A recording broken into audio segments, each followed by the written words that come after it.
sure how the qualifications work, but Mm-hmm. when I went in there, I was very skeptical, and I was like, is she just going to tell me, oh, just use your CPAP, I'll make you a mandibular splint, which I have, and those things are so uncomfortable and don't really work that much. But when I went in there, she had looked at me and she said she was mentored by Derek Mahoney. And as soon as she said that, I was like, oh, thank God, she knows what's going on here. Um, so yeah, she's done like orthodontic records and taking scans and stuff, and had a good look at my teeth. And yeah, she definitely thinks that there's issues there. And I got braces when I was a teenager, like a lot of people did. And yeah, she basically said my orthodontist ruined my jaw. Did you have teeth pulled when you were a kid? I only had my wisdom teeth out. For what reason, I don't know. I never had any wisdom teeth issues. She actually told me I still have quite sort of a big jaw. But she basically said if I hadn't had orthodontic treatment, I hadn't been a mouth breather. She said I would have had a really big masculine jaw, which is obviously a shame. Um, but yeah, she reckons that my jaws aren't, as bad as she thought, but there's obviously still major problems there. But she's never done the MSc before, so and I mentioned the MSc, and she's like, oh, I don't think you need it. And I was thinking to myself, oh, I think I do. Let me take Um, a look. Can I see what the roof of your mouth looks like? yep. Lean forward a bit. Yeah, man, I can see what she's saying. It's definitely not the narrowest. Can I see what you look like head on with a smile? Yeah, why do you think you need the MSE? What's your issue that you're dealing with? So my main issues are like I've had sleep issues for years. So I snore really bad. I wake up very, very tired, and stuffy. Like I've definitely, since I've got into the whole sort of mewing stuff, a number of years ago, I'm definitely breathing through my nose much better, and I've got better tongue posture. But um, yeah, I mean the tongue doesn't fit, so I've got those like marks on my tongue. It doesn't really fit in my palate, which I think is a problem. But I don't know. I was under the impression that the first treatment for airway issues is to expand the maxilla, Yeah. rather than like. But she's basically saying to me, she goes, I want to tip you. She says like your teeth are very recessed. She goes, Yeah. I want to tip your teeth out forward and at the back and at the front. No, that's And stupid. yeah, and she said that, and she's like, because that's what she's doing. She's done it to herself, and she's Yeah. got braces as well. And I'm like, I just can't see how that's going to really solve the issue. Like it might make my teeth look better, and it might create a bit more space for my tongue. But at the end of the day, like when you go to sleep, your tongue relaxes and it falls back anyway. So um, Yeah. I'll be watching a bit of that Dr. Casey Lee stuff at the moment, some of his Mm-hmm. lectures, Mm-hmm. I've and been through all that. he said something about like if you have the good nasal airway and nasal breathing, like it creates like a negative pressure, which like expands the pharyngeal airway at the back. Have you heard that? I have heard that, and Casey Lee is all about how critical nasal breathing is. He says it's the Mm, most important component of the airway, far more than oral volume. That's why mm, he raves about ease, because ease is such a thorough expander of the nasal volume, more mm, so than it is an expander of the oral volume. mm, It's an efficient expander of the nasal volume because mm, it's set back, and because of the surgical assist that he does with the endoscope, he's able to release the maxilla so thoroughly and is able to then expand very deeply. mm, Whether or not MSE with the piezo-tome surgical assist can match it, I think, is up for debate, but it probably can get close. But yeah, Casey Lee is a champion of the nasal airway, and there's probably something to that. How's your nasal breathing?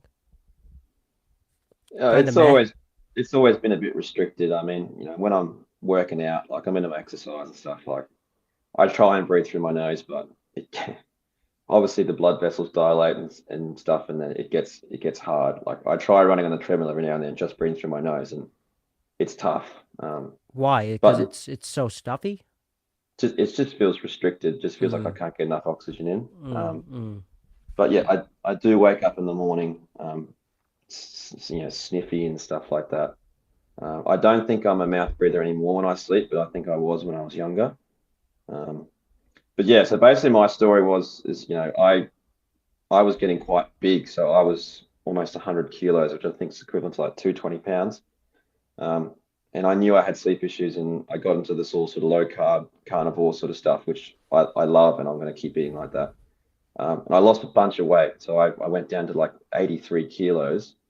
And I thought to myself, oh, well, my sleeping must be fixed now. And I never recorded myself again. Um, and then I've got a girlfriend, and it was still going really, really well. And I thought she was the one and stuff. And then she basically just stopped wanting to stay over all the time. And she didn't tell me what the reason for it was. And I later found out she broke up with me, unfortunately. I later found out that it was because she just couldn't sleep next to me because I was so loud and I would wake up like 1,000 times a night. Um, Wow, man. Wow. yeah, yeah, That's it's horrible, bro. yeah. Um, So you so that's lost a that. girl over your airway. I wouldn't say 100% over that, but I would say it would. Yeah, I'd probably say maybe 50 or 60.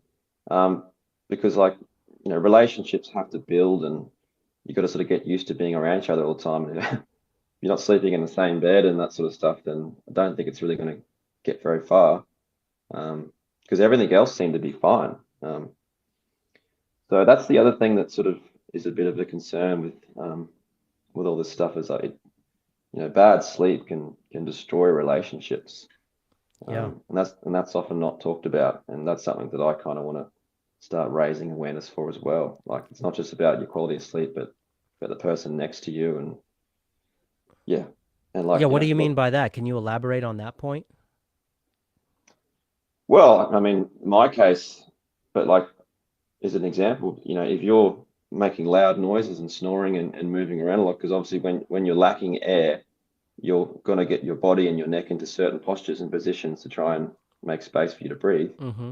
Um, and that's going to annoy the shit out of someone next to you because you're moving around that sort of stuff and waking up. And if the person next to you is a light sleeper, which she was, then yeah, she's going to really struggle. And that probably happens a lot. Um, and yeah, I don't know about you, man, but there's a lot of single, a lot of single men these days, a lot more than there used to be. And I don't know, is it maybe just because they've got small jaws and they can't sleep to anyone next to anyone else, and they don't want to have to use CPAP? I don't know. Yeah. Yeah, yeah, It's a yeah. question. It's a question that needs, that we need to ask. I can tell you my own story with how I used to be before I did my expansion. Mm, Like going back to 2012, I remember I had this girlfriend in college, hmm and uh, I used to always, my roommate was very rarely around. He was always out, like, he was a stud mm, and he was a total Chad, lax bro. And he was like always out, sleeping in other chicks' rooms and partying with his lax bros and stuff. Good guy, love the guy. mm, Shout out to Santo if he's listening. He probably isn't, but but so it was obviously when you're in college you have twin beds, hmm which I don't know if that's how they are in Australia, but they're small beds like singles. hmm Yeah, And some colleges. Yeah. yeah, so anyway, sleeping two in those beds is miserable, but I always had such a hard time being comfortable even alone in those beds. But because like I struggled sleeping because my airway was pathetic and small, I would leave her and then go sleep in my roommate's bed just to be able to be more comfortable and kind of arrange my head and my pillow the way I needed to, just so I could maybe get a decent night's sleep. hmm And this drove her fucking nuts. mm, This drove her nuts. And then the last time we were together was we were about to go on break, and it was like the last night before break, and everyone partied, and then we went to bed, and uh, she was falling asleep, and then I went and slept in the other bed, and then we both fell asleep, and then the next morning she was gone, and then we broke up. Quite honestly, she broke up with me. Um, that's the that's the last time I remember anyone ever breaking up with me. For what it's worth, uh, was her breaking up with me over that winter break. She was just like, "It's really weird that you don't sleep with me. It's off-putting. What's up with that? Da da da da da." And I'm just like, "It's not comfortable for me to sleep with you. I don't know But how did else to she? put it, but it's just not comfortable. I need to sleep alone. That's the only way I can sleep." Mm, So and now I sleep so relatively effortlessly. I mean, my sleep is not perfect. I still snore 15 to 25% of the night, but I can at least find comfortable positions where I can go for hours without sleeping. Looks like Alex lost his audio. Did you lose your audio, Alex? Yeah, you did. So Alex is down. By the way, for anyone tuning into the stream, Alex and I went about 10 minutes before I realized we weren't live. It's so finicky getting live streaming to work between YouTube and this other app that I use called Riverside. So you missed out on about 10 minutes of Alex's introduction. Alex is a physical therapist in Australia. He's a doctor of physical therapy, and his interest is in using physical therapy as a way to intercept patients who have craniofacial issues, airway issues, TMJ issues, and guide them to uh, proper orthodontists, surgeons, myofunctional therapists. Basically, Alex is an advocate for our kind of people in the physical therapy space, not unlike Zach Couples, who I had on the channel a couple weeks ago on a chat. You can look up my chat with Zach Couples.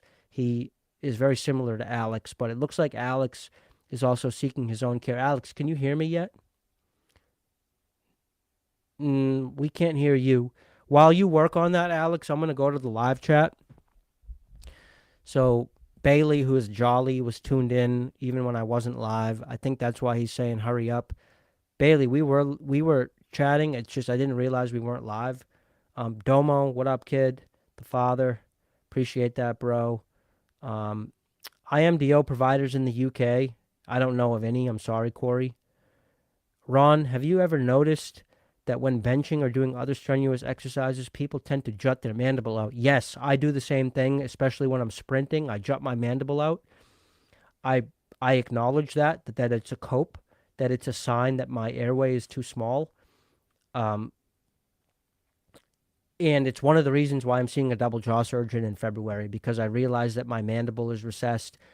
What I'm planning on doing in my own treatment next is getting a DISE, a drug-induced sleep endoscopy, which is where they lightly sedate you and then they put an endoscope down your throat to see where your airway issue is. I suspect that my issue has to do with my mandible being too far back, and the drug-induced sleep endoscopy will see that.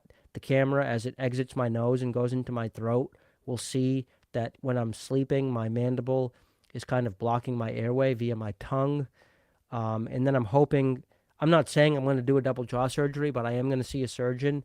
And I think that probably if my jaws were both advanced another, 6-7 millimeters, maybe I wouldn't need to drop my mandible out when I'm doing exercises. My airway would be big enough as it is. So what it means to me when your mandible juts out during exercise, Domo, is that it's recessed. It's too far back. Alex, how's your audio doing? Are you back? Fuck. Alex, we can't hear you. Can you hear me? Give me a thumbs up if you can hear me. I can't hear you. So what you need to go do is go to the bottom of your screen and go to mic. See how there's a mic button between mark, clip, and cam? Click on the mic and then change the source of your mic. Set it so that it's your earbuds, or even set it so that it's just your computer speaker or computer microphone. That might help. Okay? Until then, I'm going to go back. Yeah, Domo, I think what you mean by pain is that it sucks that the solution to that problem is probably a double jaw surgery or some kind of advancement. It is a pain, but I'm not going to sit here and tell you that you should do a tooth-borne expander instead. Okay, Alex is having major technical issues here. I'm getting all sorts of error codes via the software. Alex, can you hear me? Thumbs up if you can hear me. Alex can't hear me. Alex, why don't you leave and come back in? Leave the studio and come back in. I'll take it solo for a while with the live stream. Good. Alex left. I think he's going to come back. Corey McLean, would you get another MSE, Ron? Corey, do you mean would I get a second MSE, or do you mean that if I could start over again, would I do MSE over again? I'll answer both questions. Would I get another MSE? No. I'm wide enough. Would I do MSE over again? Yes, in a heartbeat. I might do it a little bit differently this time. Obviously, a lot has changed. Can you hear me now? Yes, I can hear you now. Sorry, man. I got a phone call and then it took the sound off, and then I thought nothing I could do to make it work, so I got out and went back in. But It's we're all good, live again. brother. Did you put on Do Not Disturb so that doesn't happen again? I just turned my phone off. So All right, even yeah, better. Oh, sorry about that, man. let me just finish answering this question. I would do MSE over again in a heartbeat. I would just do it a little bit differently. Okay, and I would probably do a piezo surgical assist, like what Dr. Ilya Lipkin does, to get me a nice, clean split, and make believe the appliance is dead nuts so that I get a perfectly symmetric expansion. Okay, more on that Hmm. coming in my upcoming interview with Ilya Lipkin, which I'm going to be posting in a couple weeks. Corey, you can get on a live stream with me by signing up for a one-on-one chat. www.jawhacks.com/chats. Link in the description. Do I have a link in the description of this video? I do. Link in the description of this live stream. And then just leave me a note that you want to live stream it, and then we can definitely do that. Just to remind anyone who's watching, chats stop at the end of January, and they stop for 3 months until May. So if you want to chat with me about your treatment, about your life, about anything, then now is the time to sign up, because at the end of January they stop. Can I kindly ask anyone who's watching this live stream right now to hit the like button? I would appreciate it if you'd hit the like button. It's a very low cost, low investment way for you to support me and support my channel, is to just hit the like. And thank you. I just saw a couple likes come in. That's good for the algo. And we'll pick it up from there. So, Alex, I was telling them while you were offline, Hmm. we actually weren't live streaming for the first 10 minutes of our call due to a technical error on my part. I'm still getting familiar with the software. But I was telling them that you're actually a physical therapist in Hmm. Australia, and that you're super interested in craniofacial issues and mewing and orthotropics and jaw health, Hmm. and that you're kind of disappointed in the current state of affairs of Western medicine. Do you want to comment any more about that? About what you see in the field as a professional healthcare provider? By the way, are you Dr. Alex, basically? Are you a doctor of physical therapy? No, our qualification doesn't call us doctor, but I think in the US their qualifications do, or maybe they do like an extra 2 years on top. But we just They do do have a. call it doctor. They call them doctors of physical therapy, but the Mm, doctor name is kind of a dime a dozen in the US. Everyone's a doctor. mm, yeah. No, Joe I'm not a Biden's doctor. wife is a doctor. Oh, right. Um, I won't be asking her for advice. Uh, yeah, I did a bachelor of physiotherapy, so I'm just what we call they just call me a physio or physiotherapist. If I want to do extra study on top, I can get what's called like a title, so I could be a title physio in the field of, I don't know, knees or whatever. So I could do Yeah. that, but I tell you what, man, Okay. I've done a lot of study in my life, and I'm pretty much done. I'm ready to just work and put some money away and do some good. But yeah, state of affairs. I rack my brain sometimes just thinking how is the awareness going to actually get out there? So I think Orthotropics and your channel is probably the only way I can think at the moment. And obviously, like Derek Mahoney's doing some good work and Simon Wong, but there's just not enough people, man. And that's that's what I'm going to do. Like I'm just going to meet people at conferences and talk to patients and just start.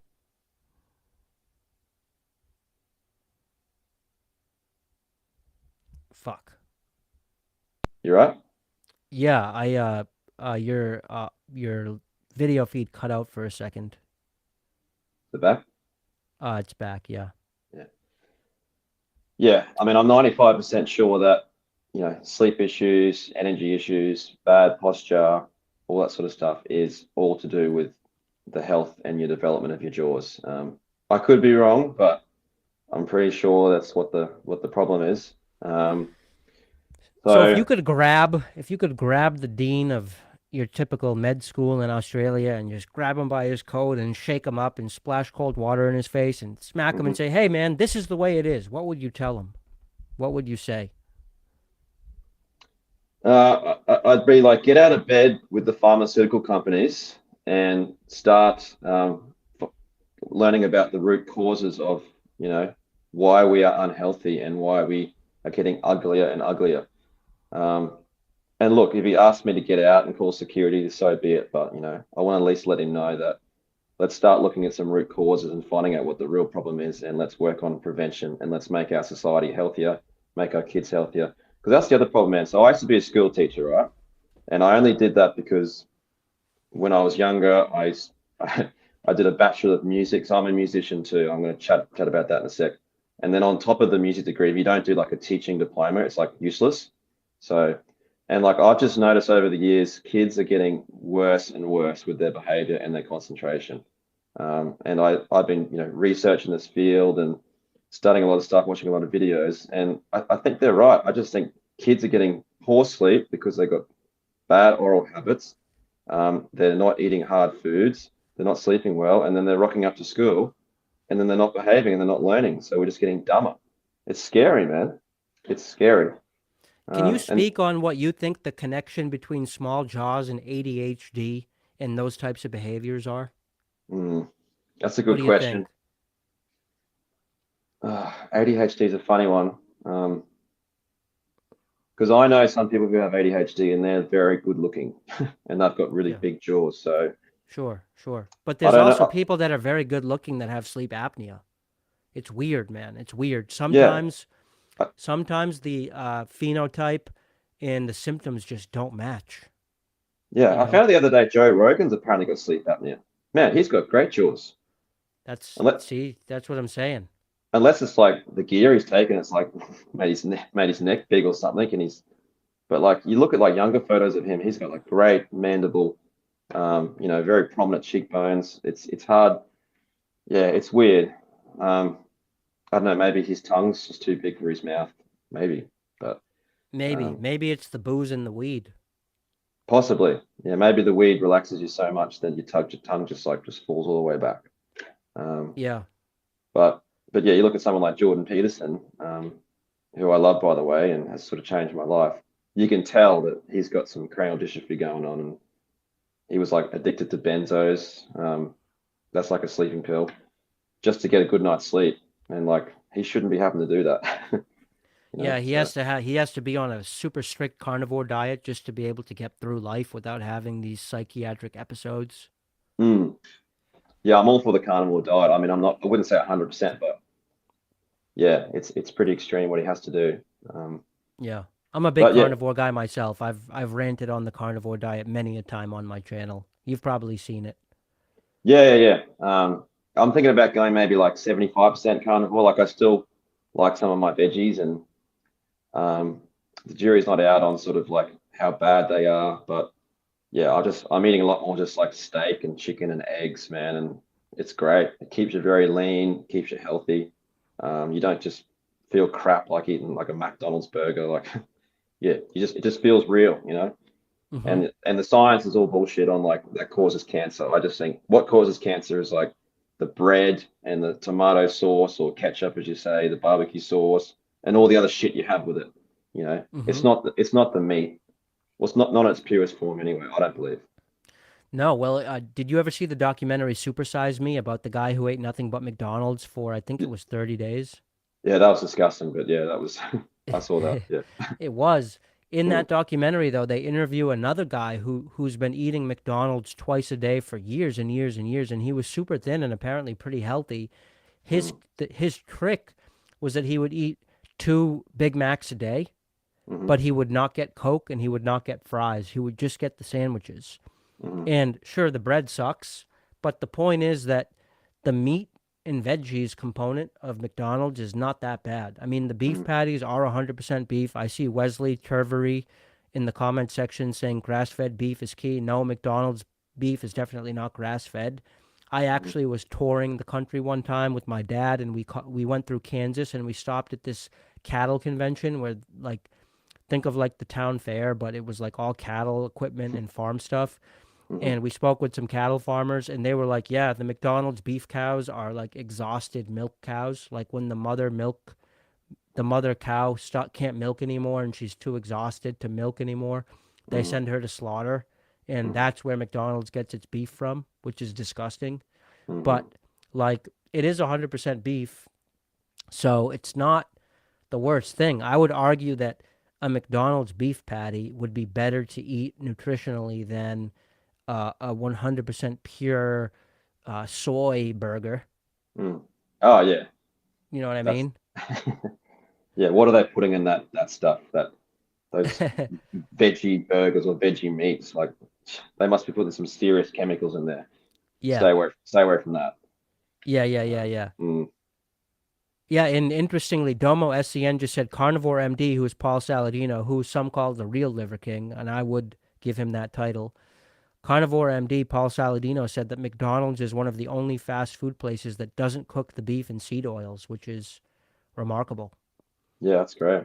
So, I don't remember the last time I had McDonald's, but I think the point is people get fixated on having to eat.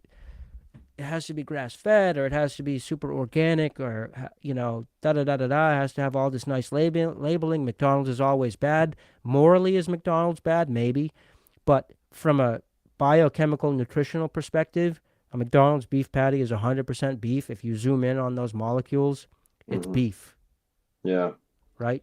I would say the worst thing about a McDonald's beef patty is that they're too low fat. yeah, yeah. That's And the other thing. Yeah, you fat's want good. fat. Yep. Yes, exactly.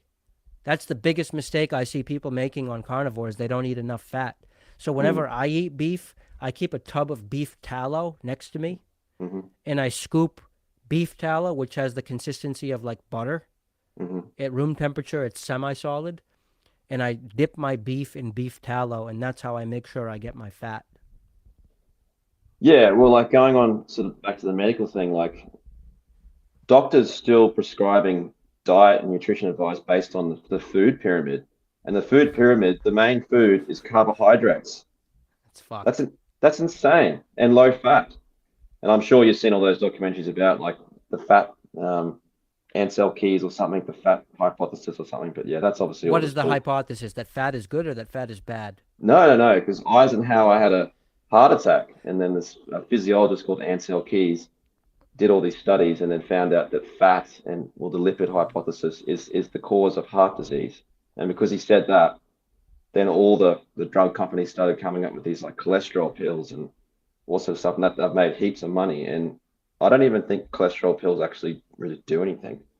But but yeah, as all these low carb people are finding out now, fat's actually very good for you, fat and protein. And we were told to Yeah, not eat much of that.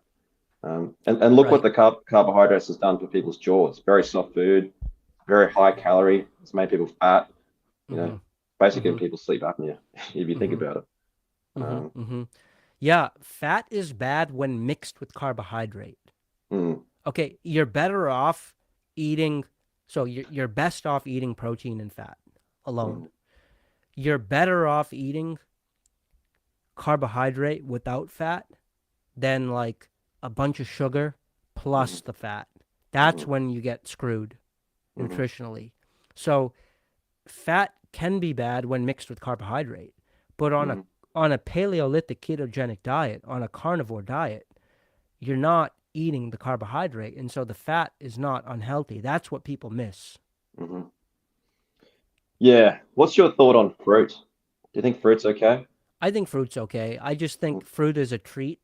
mm, I eat fruit like it's candy. Like it's mm, like, oh, I want a little something. I'm not quite ready for a meal. Maybe it's a snack, or and I'll have a persimmons or an mm, orange or an mm, apple or something like that or two. mm, Um, or I'll have fruit as a dessert after a meal. I'll have some pineapple just to give me that kick of sweet that I might be craving. mm, But I mostly um, I mostly yield to the carnivore MD on that one. He's pretty big on fruit, mm. and I think fruit is superior to vegetable. Yeah, me too. Mm, But do I think like a fruitarian diet is good? Would I have uh, a plate of pineapple for breakfast? No, mm, no. I would never lean on fruit as the core of my nutritional intake. Absolutely not. Fruit is a treat. It's like I said, for me it's candy. yeah, It's it's not a something you eat because you're hungry. It's something you eat because you want something sweet and tasty. mm. Yeah, I don't mind having like a banana just before a workout or something, but yeah, I used to eat so much fruit, and it's probably why I got fat. But yeah, um, it's funny. But I'm going to experiment sort of more like the 75-80% just meat and see how I feel. But Hmm. it's already going well. I put on a bit of weight over Christmas, but it's hard. It's hard to not eat all that nice food.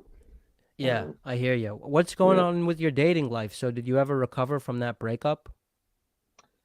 Oh, I've recovered, but it was tough because I was still studying at the time. Um, but yeah, I'm just the kind of person, and you're probably the same from what I gather. Like I always like to find out the reason for things, and she never gave me a good reason.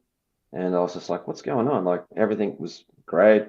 Families got on really well, similar age, similar sort of people. I just sort of thought like everything else was like perfect. But yeah, and then I sort of heard through a friend of a friend about the sleep thing, and I don't know if that was the only reason, but yeah, I mean, I'm seeing some, I've been on dates with other girls since. I'm not seeing someone full time at the moment, but I'm working on it. But I tell you what, man, like yeah, the sleep and the snoring definitely has lowered my confidence. So Mm-hmm. I pretty much said to this dental lady, I said, I'm not wearing a CPAP or a splint for the rest of my life. And what girl wants to go home with a guy that has a CPAP by his bed? Like, it's a bit weird, particularly a guy in his early 30s. Yeah. Um, and Yeah. look, it's just a band-aid fix. Like, it's not getting to the root of the problem. Like, like I like the mornings. Like, I like to be able to get up early and do things. And when you get poor sleep, man, it's so hard to wake up and get going, and that's not good. Yeah. One So, approach you could take would be to take the Christ pill and like just not sleep with girls, right? Just date, but then like when it comes to, oh, are you going to sleep over? Instead of having to worry about her having to deal with your CPAP or her deal with your snoring, you could just be like, I don't really think we should like sleep together until mm, we get more serious or until we get married. mhm. I know that's a crazy thought, and it all depends on what you're looking for, but um, that would buy you some time. It would allow you to date without Mm. hitting that wall of, okay, now what do we do at bedtime? Yeah, that's a good point, man. I was brought up in a pretty religious family and stuff, and I'm probably not as religious as I used to be, but the more and more I see sort of like, I don't know, just a generation like this sort of hookup culture, and it just sort of makes me think like, is anyone ever going to last in a relationship? And I think I look at sort of, the sort of hardcore Christians like building a relationship, solidly and then like sleeping together. I think that's probably a much better way to do things.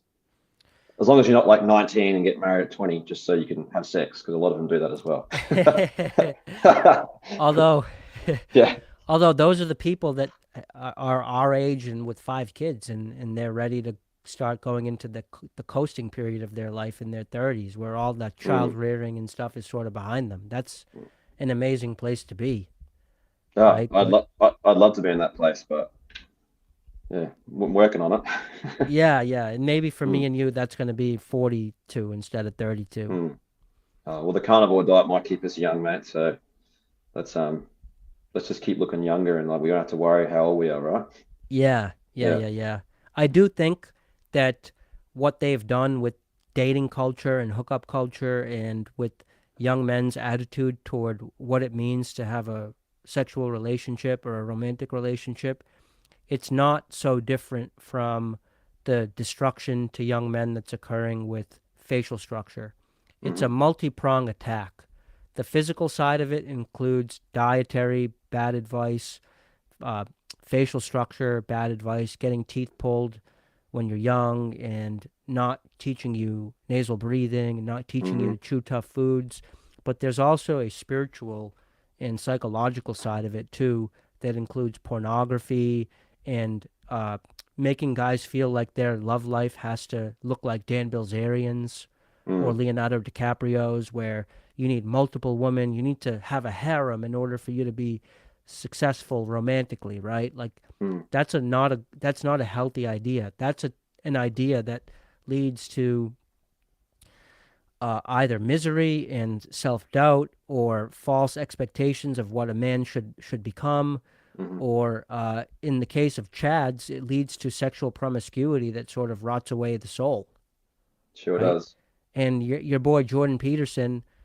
described hookup culture as a kind of psychopathic. It is, Mm. because you really do have to eliminate emotions that are intrinsic to human beings that are normally reserved for creating romantic connection out of sexuality. Like, Mm. it's natural when two humans have sex for there to be a very powerful pair bond that comes out of that. But what hookup culture requires is for you to see that arise, that Mhm. bond Mhm. arise after you've slept with someone, but then you have to tamp it down. No, I Mhm. can't feel that. I have to Mhm. move on to the next one. Or she's not the one. I know that we're not really compatible. I can't feel that, right? Mm. And so it's a kind of psychopathic suppression of your emotions. And eventually, if you do that enough times, you lose the ability to feel that connection because Mhm. you've trained your synapses that whenever that connection arises, you put it down. Mhm. So you do that for 10 years and then good luck pair bonding in your 30s. Mhm. So Yeah. I think it's very toxic, even for Chads who do slay. Mm. I think it's bad. Yeah.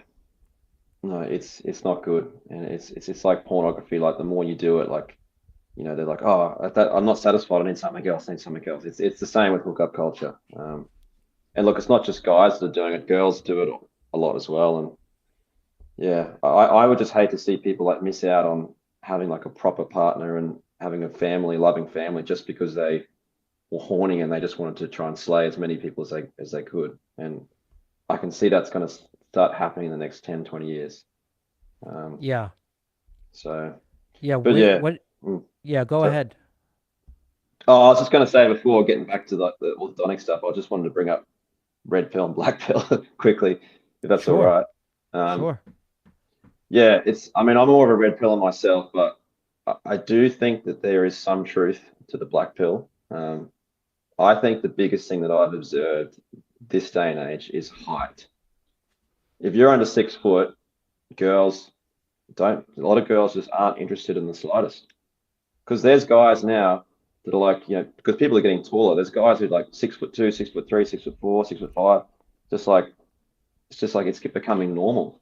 Like I'm 6 foot myself, which isn't short, but I know people who are short and they just have no success in the dating world. They might go on a few dates and stuff, but then it just seems to end, and you're just like, well, what's the problem? And the girl's like, oh, he's too short for me. I want a man that can protect me and I can feel safe in his arms. So I do think the black pill gets that right. In Height. terms of height, yep, that's something Yeah. that I've observed. I'm pretty social. I sort of talk to a lot of people and get people's opinions on things, and yeah, that's girls are always saying that. Like, if you're not over 6 foot, then I'm not interested, which is just Yeah. crazy. Right. It's Yeah. crazy saying that, but yeah. In No, terms of like, I mm, hear you, man. I hear you. I I have so many counter examples to that. I mean, I'm mm, only 5'9", and I've had lots of girlfriends, right? Like, I'm three mm, inches shorter than 6 feet. That's mm. a lot. That's like I'm this much shorter than 6 feet. And Because you're handsome as hell, man. That's what. okay, but but I mean, Mm, bef- maybe I'm more handsome than guys who aren't getting girls. Okay, fair mm, enough. But mm. uh, I to just directly counter your point, though, you don't have to be 6 feet to get girls, though. You know what I mean? No, no, you don't. It's just something that I've observed, and I think out of all the things the Black Bill says, that's sort of something that I'm like, yeah, they do have a point there. Um, so, and I just feel so sorry for like really short guys, and just like they're trying and they're just getting no success, and just makes you think, oh God, well, I hope they find someone. Um, Well, there's always someone. I mean, one thing a mm, short guy can do is to just go for a shorter girl, mhm. Yeah, I agree. Yeah, right? Like, if you're 5'6" and you date a girl who's 5'1", you're still mhm. 5 inches taller than her. That's right. And so I'm sure that a girl like that might not even feel comfortable dating someone who's 6 feet. Maybe Mm, she feels like he makes her look too short. mhm. Yeah. So it's all about finding your edge and finding your in. Mhm. That's what humans do. We adapt to whatever advantages and disadvantages we're predisposed to, Mhm. and we find a way to succeed. Yeah. But obviously, guys who are 6 feet or bigger are going to be more attractive on paper. But I mean, yeah, I just, again, I don't buy the black pill. It's not the end. It's not over if you're not 6 feet. Well, it's definitely not genetics, as we now know, because they think, oh, it's all about your genetics, your facial structure. Well, I can tell you now, you look at those twin studies that they've done, like it's facial structure is not genetic. It's all to do with oral habits, food, growth of your jaws, not getting retractive orthodontics. Maybe there's some genetic role, but the black pill's like 100% genetic. If you don't have good genetics, you're in big trouble. Mm-hmm. Game over. And I don't buy that bullshit. That's just defeatism. Do you think there's anything that we can do for our kids when they're young to help them grow taller, like nutritionally or Yeah, go. athletically, posture wise? Well, I would say, the research says getting good night's sleep when you're young helps with your height. It releases the growth hormone. And I would say, yeah, going mostly carnivore, eating like lots of meat, lots of eggs. Like something, my mother did get right with us when we were kids. Like I've got two brothers, is we ate a lot of meat and food when we were young, and like we're much taller than my parents. All of us are 6 feet, and our parents are quite short. So I don't know. Did that help? Maybe. Mm-hmm. But I would say, yeah, the sleep, development of the jaws, seeing an orthodontist early to find out if there's any problems, um, and having a really good diet and staying away from sugar. Because man, kids eat so much sugar, dude. Oh, tell me about Oh, it. it's insane. Like, and just the sugary drinks, and it's almost like I believe in freedom of markets and stuff, but it's almost like they need to ban some of these soft drinks, man, or sodas as you call them. Like Yeah, they are just evil. They're yeah. worse than they're worse than alcohol, the sugar content and what it does to your liver. I don't disagree. Mm, I don't disagree that sugary drinks are, especially because they're being pushed on younger people who aren't intelligent enough to discern how bad they are. I mean, when I mm, was a kid, I used to love vanilla Coke. I never thought anything about it. I almost thought it was healthy. Like, I would go to the fridge at the store and I'd find my vanilla Coke and I'd be like, oh, yeah, this is gonna, like, this is what I need right now. This is what my body is needing, is this vanilla mm, Coke. And when I drink it, I'm gonna be complete. And I wasn't thinking of it like as a drug where, oh, this is going to make me feel good or this is going to taste good. I thought about it as like, no, this is what I need to complement my meal. Like, mm, this is the right thing for me to drink. I almost thought it was healthy or something. That's how a 14-year-old brain works.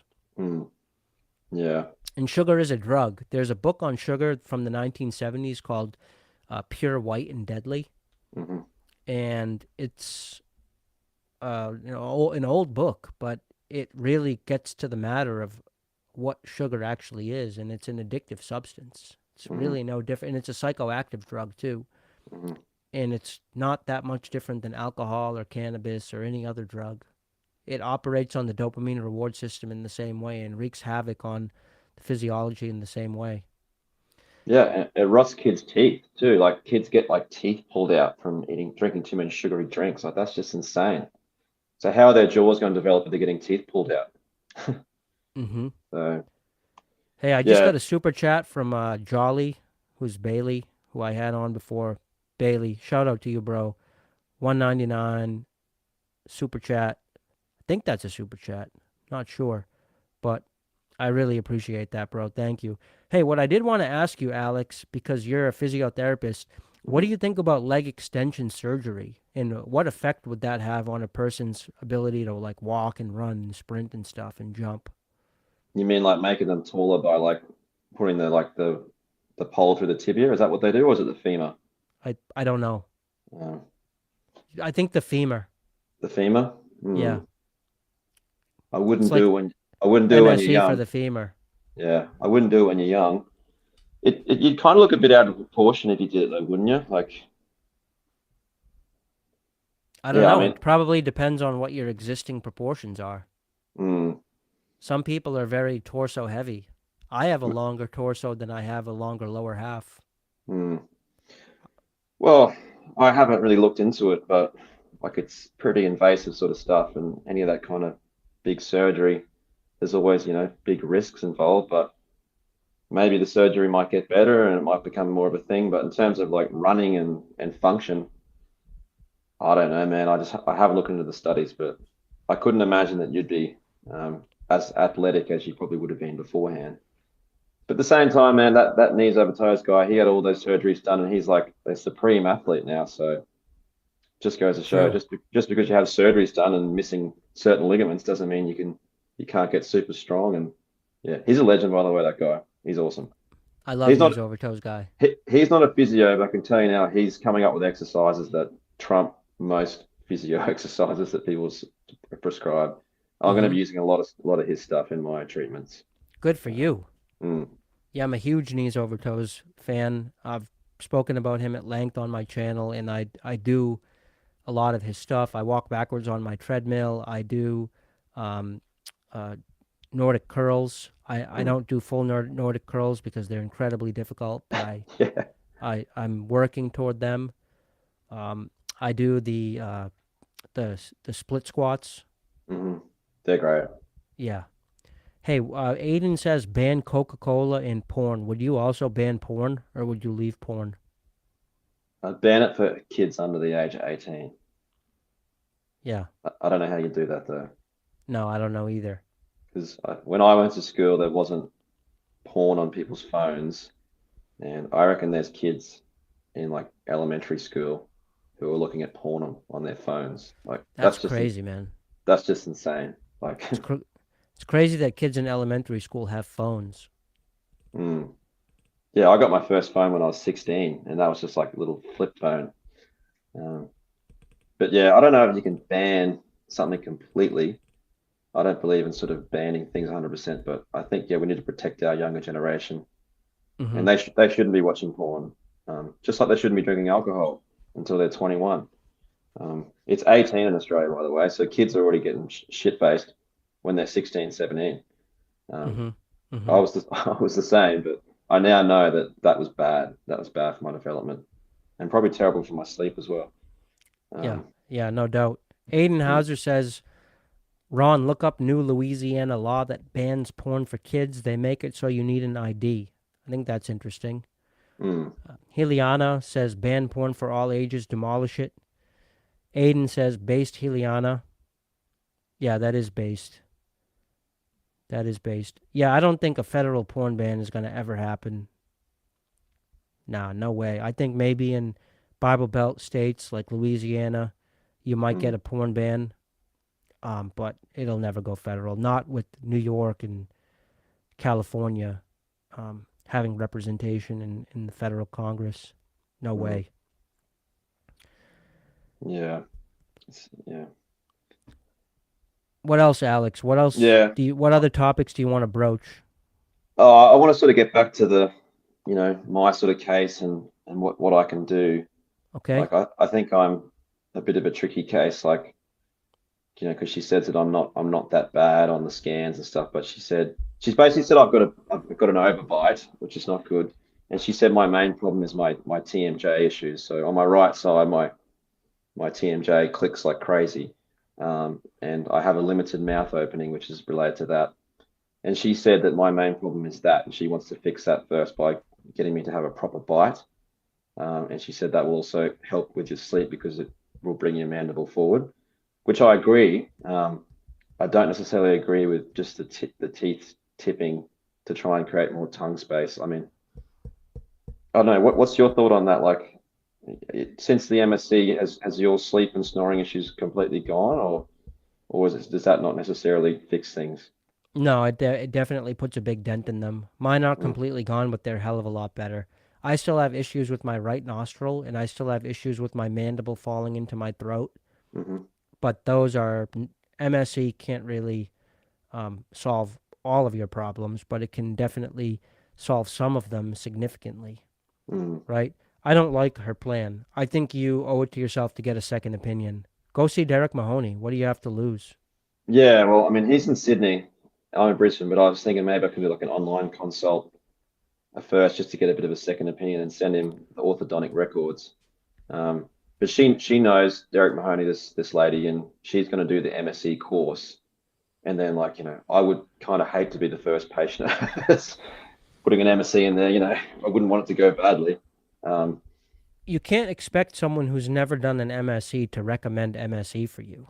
mm, People yeah, people treat with what they're comfortable with. Yeah. Yeah. So She wants it. you're speaking to the wrong person. If you Yeah. have an idea about what you want and you're competent, you're a healthcare provider yourself, and you understand anatomy, you Hmm. know how MSE makes common sense for your case, Hmm. but she's putting it down because she just doesn't do it. Mm. She might want to do it someday, but I guarantee you, if she had hundreds of cases under her belt, right, like someone like Ilya Lipkin, where she can guarantee that she's going to get a split and there's not going to be an asymmetry and it's going to be smooth sailing and she has control over the appliance, Mm. then if then you get a more honest answer as to whether or not you're a candidate. She's Yeah. probably afraid of using it, and so, eh, Well, she'll come up with a yeah. reason why she shouldn't on you. She basically said to me, she goes, "Oh, what if I expand your 10 millimeters?" She's like, "Where's your mandible going to fit?" And I was thinking, I wouldn't think I'd need 10 millimeters of expansion. I would only think I need about 4 or 5. And then maybe with the mandible, she can tilt the teeth out just to make the bite fit. But That's yeah, exactly right. yeah. So yeah, I'm thinking about maybe consulting Derek Mahoney or some of his other orthodontists just to get a second opinion. Because I know that he does deal with a lot of adults and he does the MSE and then he refers people to ENTs and maybe jaw surgery is the next option. You Yeah. know that Paul Konstantic guy, Dr. Yes, I Paul? do. Yeah, yeah. He's awesome, man. He's He does fantastic. he does that IMDO for kids. I wish that worked for adults. I'm sure there's something he does for adults. I think he just does your standard MMA. But I don't Have know, you read maybe his that textbook? no. He's got a textbook on jaw surgery that he wrote. Mm, He's the man. yeah. So You might want to speak with him too, just for kicks.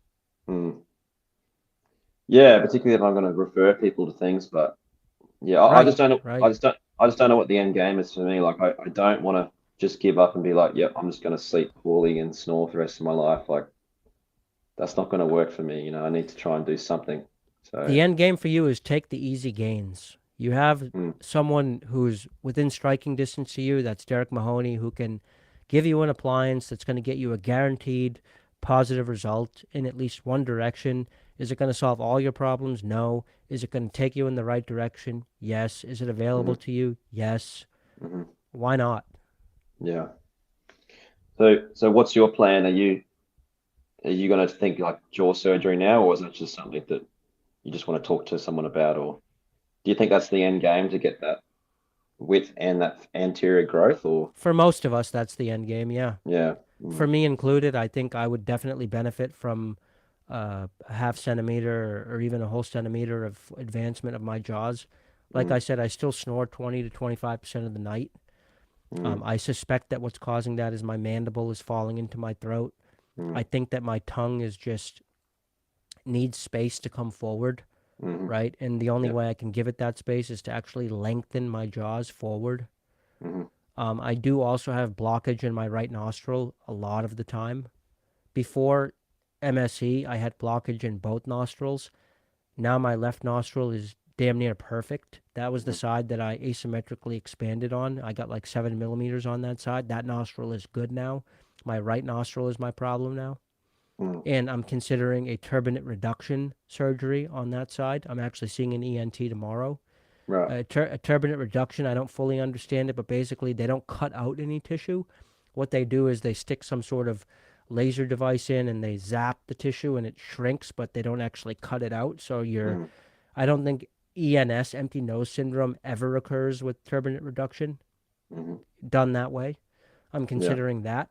So, but in the next month, I'm seeing an ENT and a jaw surgeon.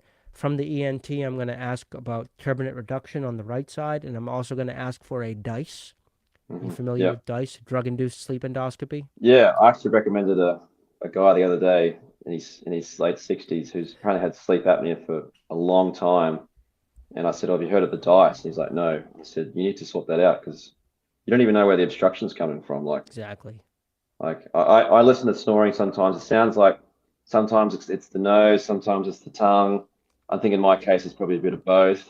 But if it's just the nose, then go see an ENT and or get your MSE. But if it's coming from both, then That's when you Yeah. need to like do the full Monty. Yeah. Yeah. Um, but yeah, do all ENTs do DISE, you think, or is that just a certain number? Just airway focused ones. And it's Yeah, crazy to think that there might be some ENTs that aren't airway focused, since that's what they do is they work on airway. yeah, But but mm, yeah, no, definitely DICE is not something I think that they even teach in med school. It's something that ENTs pick up when they become more interested in sleep and mm, airway. yeah. And my understanding is that some consider it even to be controversial. Like, Really? oh, we can't trust the DICE, you know? Yeah, that's insane. Yeah. But I believe in DICE. I have seen videos of it being done and it blows my mind. You can So what? see when the Mm, endoscope goes through and ends up looking down into the throat, what the doctor will do is he'll point the camera down the throat and you'll see the tongue is blocking the airway, right? hmm. And then he'll just take the lower jaw with his hand and bring it forward, and the airway opens right up. And what does that Wow. tell you? It tells you that the lower jaw is falling back into the throat, and then if Hmm. it could come forward a bit Hmm. and the tongue could come forward with it, then your airway would be opened. It's not rocket science. Yeah. But if it was, Elon Musk would figure it out. Yeah. Yeah. I'm gonna see this ENT and ask if he does that, but mm, Yeah, in yeah. my area, you have to look for a special ENT to do DICE. Mm, It took some hunting. really. Yeah. But yeah, all it But is just it's I'm just I'm go on. sure Paul Kociancic or Derek Mahoney could help you find someone.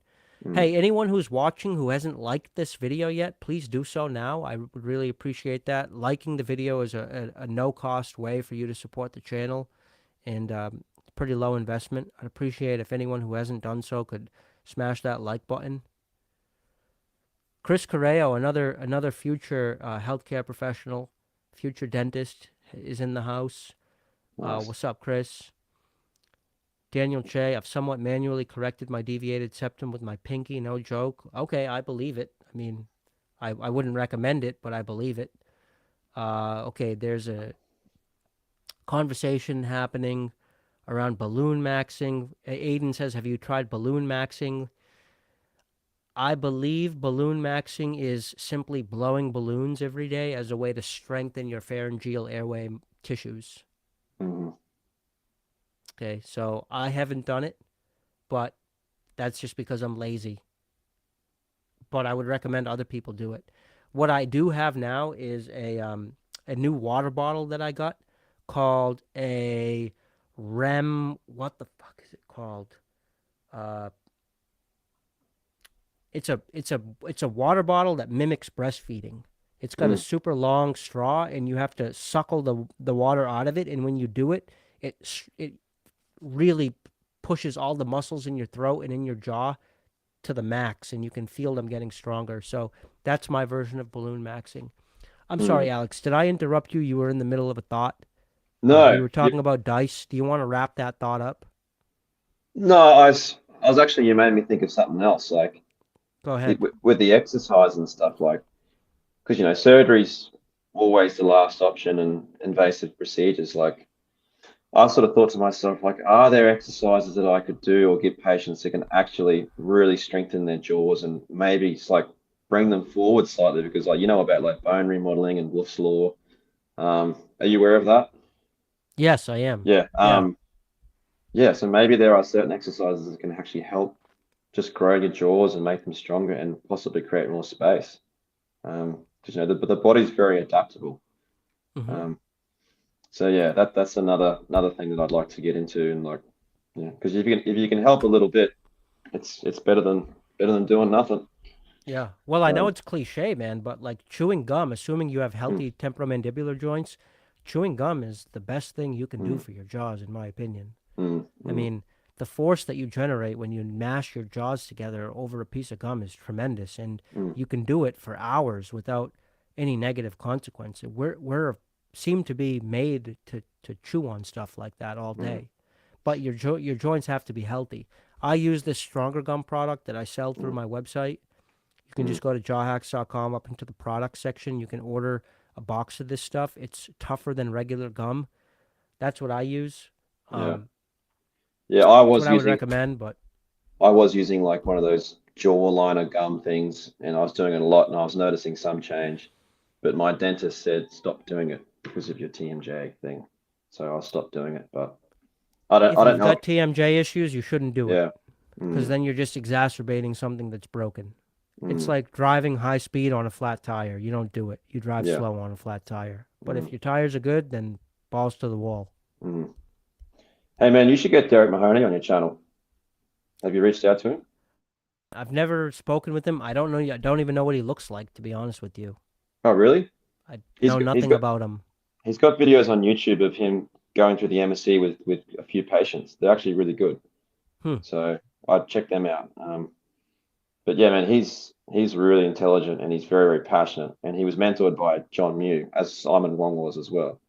Um, yeah, I just can't believe that this, Mike Mew and I just, they're trying to take his license away. Like I just think that's just insane. Yeah. You know, just because Yeah. he's trying to change the narrative and maybe suggest that putting braces on people is not the best thing to do. And they're trying to destroy his life. So Yeah. it's just Yeah. Yeah. Yeah. insane. Like he's a like a prophet, that guy, him and his dad. Um, I just hope eventually like the truth gets out. It might take years, but I hope it does because yeah, if I have kids, I definitely am not gonna get them to have bad jaws. I'll do everything in my power to make sure that doesn't happen. Yeah. Me Um, too. Me too. Yeah. On the subject of the Muse, I have a podcast coming out this Monday with Dr. John Mew, the father.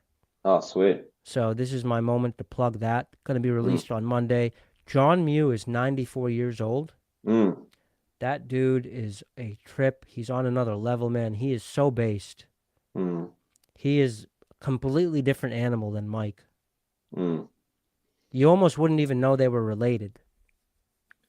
Well, I think it's because he had retractive orthodontics and his son Mike didn't, because they look Yeah, completely different, don't they? yeah, yeah, yeah, Um, yeah. like Could Mike's be. got like the perfect facial structure. Yeah, So, Mike is handsome. mm, John is I mean, he's extraordinarily athletic though, or has been throughout his life. He was a Formula 1 racer. He broke all oh, right. sorts of Formula 1 records. He was a pilot. Wow. He flew airplanes and shit. Mm, Um John Mew is a trip. mm, And so if you want to hear what John has to say about all sorts of orthodontic stuff, cultural stuff, uh, archaeological stuff, controversial, politically incorrect stuff, all of that is coming out on Monday. So definitely tune into that.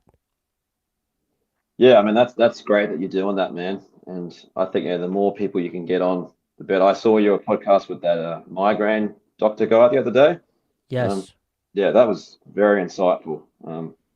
Yeah, he's awesome. So, because he's amazing. that's the other thing about physio. We deal with headaches. So, Dude, you should definitely keep that guy, on your radar because peripheral nerves as a source of headache pain is super common thing that no one knows about. And mm, after my headache surgeries, bro, that was really what changed it for me was getting rid of those junk nerves, mm, just ripping mm, them right out of my neck and my temples. yeah, I felt so better right away. Zeev yeah, Pellet is amazing, and that video did very poorly from a analytics perspective on my channel. No one on my channel is really interested in headaches, just a small few people. But mm, as a physical therapist, I really think that that's useful information for you to have because remember, I went to my physical therapist about headaches and he told me nothing about the nerves in my neck being potentially a cause, right? mm, So that was another thing he could have helped me out with, but didn't. yeah. I think a lot of things are structural, man. Like I just, I don't agree with just giving people pills and saying you got to take this for the rest of your life. You know, No, like of course not. that's just insane. Like for example, one of my best friends. Do you know what Crohn's disease is? Yeah, it's a digestive disorder. It's an Yeah. autoimmune Mm. disease. So he had it really bad, and he was told that he had to take these drugs, like very heavy drugs, for the rest of his life. And he basically said, fuck that. I'm gonna get real healthy. I'm gonna get sun every day. I'm gonna work out. I'm gonna eat really clean. And then like his inflammation went away, and then the doctors are like, yeah, I don't think you need to take these pills anymore. So, but he was gonna have to take them for the rest of his life. That's obviously how the pharmaceuticals make all their money, just saying you're on these pills the rest of your life. Yeah, And treat, don't cure. yeah, so I think a lot of things are definitely related to obviously diet, sleep, your body structure, which is probably caused from both of those two things as well. Yeah, your Like with, body needs the carnivore diet. mm, so, Hey, but yeah, we got a super chat, $2 super chat. Alex should try didgeridoo maxing. yeah, that thing's hard to play, man. It's Have you hard to tried it? play, but it's great for the airway. Is it? It's Yeah. similar to balloon maxing Mm, because by blowing out air, you're strengthening those muscles that keep your airway open at night when you're sleeping. mm, So didgeridoo would be like a fun alternative to balloon maxing. It would be a mm, way of like developing a skill and strengthening your airway at the same time. mm. You think Aboriginal Australians have sleep apnea, bro? Are you crazy? Some of them probably do. I wouldn't say they all play the didgeridoo, but the Aboriginal population in Australia, they're like I think the leading population of like heart disease and diabetes just because of It's just because they're yeah, eating Western food, and yeah. It's the so same with it's the same with Native Americans, man. It's so mm, sad. Native yeah, American reservations are full of alcoholism and mm, diabetes and oh yeah, all of the worst things about American healthcare. mm, yeah. It's It's funny very sad. all these processed foods are so cheap now. So like the low socioeconomic areas, everyone's fat, whereas like back in the day, if you were fat, you were considered wealthy. Yeah. So it's very sad, and I don't see any change anytime soon. But yeah, go on that didgeridoo thing. So like I told you before, I'm a musician, so I play guitar and piano and sing. I actually do it for a job as well on the weekends. And ever since I've been getting into this jaw stuff, I've just noticed like because my mouth's so small and stuff, like I would think that some sort of expansion would actually help. Because the more Yeah. space, right, the more it's going to resonate. A lot of the time, I just feel like I just don't have enough space to like get the notes sounding good. Like they sound okay, but they always also can sound a little bit constricted. And when I get a sinus infection, it lasts for like 2 weeks. And I reckon that's probably just because I've got a small jaw. And did you used to find that as well? Like every Yeah. time you got like a runny nose, it would take ages to go away. Yeah. Whereas like I know some people who get sore throat, runny nose in like 5 days time, they're back to normal. Like that's never ever happened to me. Yeah. Yeah. When I was a kid, I used to get sick 3 times a winter, and it would be nasty every time. Sore Mm, throat and stuffy nose and ear mm, infections up the mm, ass. I was bad. yeah. Now I do get sick, still, usually once or twice a winter. Hmm. It's been more recently. I think that's because I spend a lot of time with my niece and nephew who are little toddlers. And when, Hmm. when you got little kids around, you're bound to be sick. They're little Hmm. petri dishes. I also think I really, in recent, this year especially, have not been getting enough sunlight in the winter, and sunlight is critical for your immune system. Yeah. Sunlight is energy. Energy has an effect on other matter. Energy has an effect on your biology, sun energy specifically, and on the Hmm. immune system. I think I need more sunlight. But one tip I could give to anyone who struggles with, 2 week long colds, you got to fast. The way to get over a cold is to fast. Give it 24 to 48 hours, nothing but salt water, and Mm. you'll break it. Wow. That's one way of cutting the cold in half. Instead of it being 10 days, it'll be 4 or 5. Why do you think that is? Because when you fast, your body goes into a state of autophagy where it starts Mm. killing all of the bad shit. Mm. Yeah, true. When I had COVID a couple years ago, I was in Mm. Russia and I had Mm. COVID and I was sick as a dog. I Mm. was fucked up. And I couldn't leave the country until I tested negative because it was like October 2021. It Mm. was a bad time to be abroad. That was when the worst COVID variant was spreading, and I think I got it. I fasted for 5 days. Mm. Nothing but salt water and some meds. Mm. In Russia, you can get like pretty serious. antiviral meds over the counter at the pharmacy. Hmm. I did salt water and meds. Bro, by day 3, my symptoms were gone. By day 5, I tested negative, got on an airplane, flew home the next day. Mm. Fasting is incredibly powerful. If you're sick, a 24, 48, and if necessary, 72 or more hour fast will break even the nastiest flu. Wow, I've done it many times. I did it last week. wow. Everyone in Yeah, my family got sick after Christmas. Everyone was sick with the flu and freaking, you know, pneumonia. We have one guy who was here who got pneumonia. Now he's in the hospital with pneumonia. My sister's been sick for like 10 days. My mother's been sick for 10 days. mm, I got sick for 5 days, right? On the third day, I was like, enough of this. I fasted 24 hours, came out of it. I was like, I think that's all I needed. I think I broke it. mm. On day 4, I was good. Did you find the MS after you got the MSC? Did that help shorten the time span of your infections? Yes, and it made it less miserable because Mm, now, even with a pretty blocked nose, I still have air coming through my left nostril at a hmm. pretty healthy flow rate. Yeah, But because you when got I'm them out. sick, my right nostril just shuts down, man. It's like a vacuum. Mm. It's just closed. Nothing comes through my right nostril when I'm sick, especially at night. Because if you think about it, like, because if the nasal airway is small and your sinuses are small, like there's no air getting in there to like flush everything out. When things are small and infected, bacteria grows and like think of a small stuffy room, right? What do you Mm-hmm. do to fix a small stuffy room? You open the windows and you declutter. You know, it'd be the same with the nose. I think that's why a lot of these kids and adults with small jaws and get so many sinus infections and so many colds is because there's just not enough space for the body to do its job. The Yeah. mucus is getting infected and I'm pretty sure that's what happens with me because yeah, like they last 2 weeks, sometimes more. I'm just like, this shouldn't be lasting this long. No, Um, so no. Yeah, man, I think all of your suspicions that MSC will help you in a myriad of ways are probably true, and I mm, would seek that second opinion. I would not let this local doctor you're seeing convince you that you're not a candidate for MSC. mm, Like I said, my suspicion is that she's just not comfortable with the appliance and is just kind of trying to, you know, mm, find a way to not treat you with it because truthfully, maybe you're a fence case, and mm, fence case should not be someone's first MSE. Because if mm, something goes wrong, then, God forbid you made it worse than it otherwise would have been, right? Like, mm, first rule of healthcare is do no harm.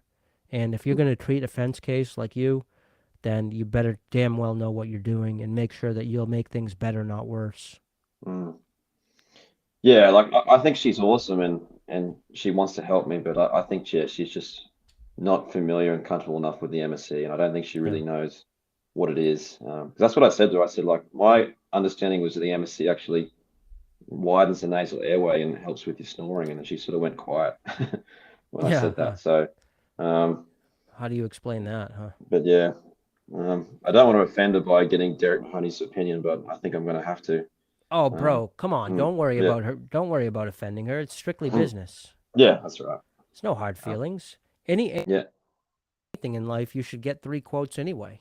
Mm, mm, That yeah. shouldn't upset her.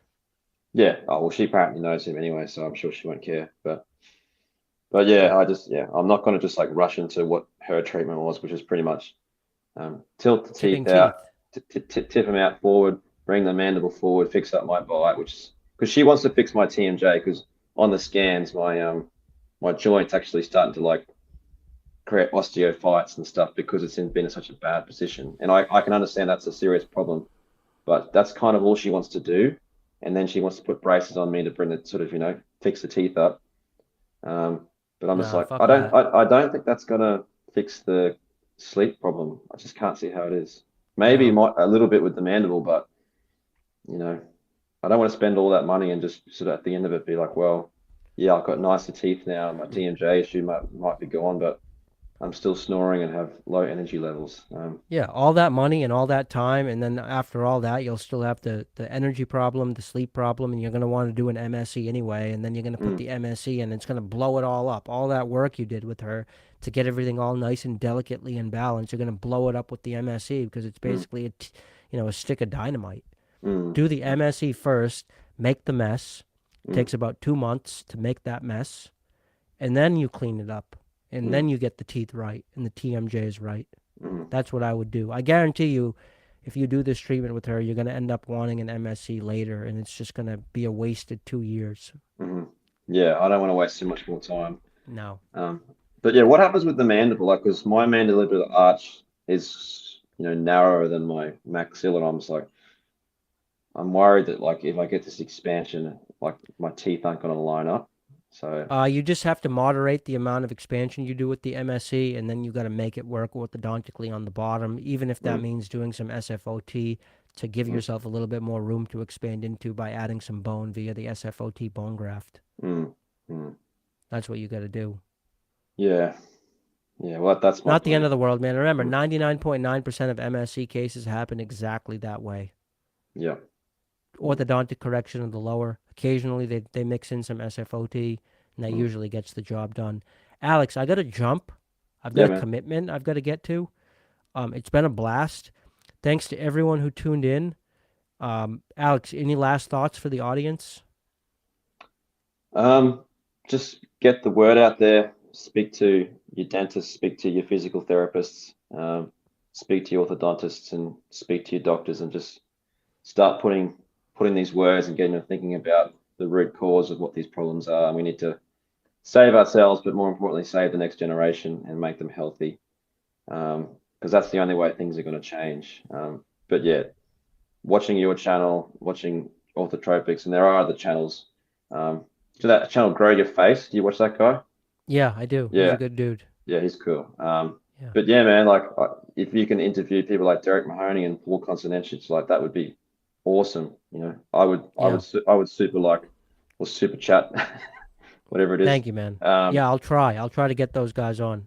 yeah, because I mean they're very passionate and they're all friends with the Muse as well. So and even Simon Wong. But yeah, man, just want to say you're doing a fantastic job and real great influence in my life. And yeah, I hope we can stay in touch and like let you know how things go. So That means a lot, Alex. Yeah, mm, let's stay in touch. I wish you well in your career as a physical therapist. I've really enjoyed chatting. Your kind words are greatly, greatly appreciated. And just one last shameless plug. If anyone wants to chat with me the way I chatted with Alex today, now is the time to sign up. Go to the description of this video, www.jawhacks.com/chats. Chats are only being offered till the end of January. If you want to speak with me, now is the time to do it. They're going to be shut down for months until May, maybe even June, while I work my full-time job over the winter. So if you want to speak with me privately or publicly like this, sign up for a chat. Link in the description, and I hope we get a chance to speak. Alex, thanks again, and take care. Thanks to anyone who commented. Hope everyone has a good night. Peace. thank you, mate. See you later.